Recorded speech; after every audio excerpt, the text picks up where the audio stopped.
Hello बच्चों, आप सब कैसे हो। मैं हूँ शैली शर्मा, आपकी टीचर और आपकी सबसे अच्छी दोस्त। क्या आप जानते हो आज हम कौन सी कहानी सुनेंगे?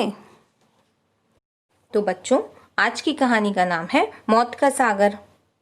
एक सागर था, वह पक्षियों के अंडे खा जाता था। सभी पक्षी उस सागर से बहुत दुखी थे। सभी पक्षियों ने परेशान होकर फैसला किया कि अब हमें भगवान विष्णु के पास जाना चाहिए, क्योंकि भगवान विष्णु ही इस सागर को सबक सिखा सकते हैं। तो मोर ने कहा कि इस काम के लिए हमें गरुड़ के पास जाना चाहिए, क्योंकि गरुड़ भगवान विष्णु का वाहन है और वह हमें भगवान विष्णु के पास ले जाएगा। मोर ने कहा कि इस सागर को भगवान विष्णु ही दंड दे सकते हैं। फिर सारे पक्षी इकट्ठा होकर गरुड़ जी के पास पहुंचे। मोर ने अपने मित्र को दुख भरी कहानी सुनाई कि कैसे दुष्ट सागर ने उन सबके अंडे खा लिए।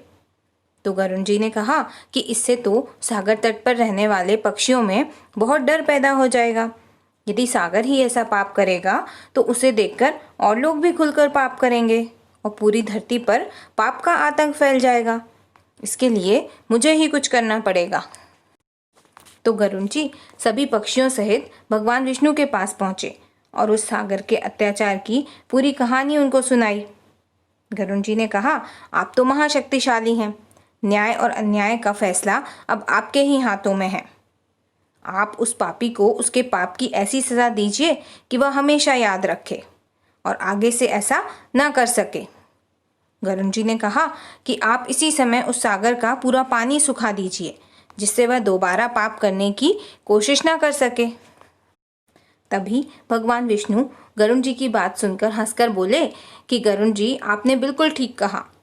मैंने ही तुम्हें यह ज्ञान दिया था कि भक्त और सेवक द्वारा किए गए पाप का दंड उसके स्वामी को मिलता है। आप सब मेरी प्रजा हैं, आपका दुख मेरा दुख है। मैं सागर को अभी इस अन्याय का दंड दूंगा। उसी समय भगवान विष्णु ने अपने अग्नि बाण को धनुष पर चढ़ाया और सागर से कहा, हे पापी, इन पक्षियों के अंडे वापस कर दे, नहीं तो तुझे हमेशा के लिए सुखा दूंगा। इस कारण उसी समय वह सागर भगवान विष्णु के सामने प्रकट हुआ और उसने अपने सभी पापों की क्षमा मांगी और सभी पक्षियों के अंडे वापस दे दिए। तो बच्चों, हमें इस कहानी से यह शिक्षा मिलती है कि हमें कभी भी अपनी ताकत का उपयोग अपने से कमज़ोर लोगों को परेशान करने के लिए नहीं करना चाहिए। तो आपको ये कहानी कैसी लगी, आप मुझे कमेंट करके ज़रूर बताना और इस कहानी के बारे में अपने फ्रेंड्स को भी ज़रूर बताना। और हाँ, वीडियो को लाइक, शेयर और चैनल को सब्सक्राइब भी ज़रूर करना। Okay, bye bye, take care.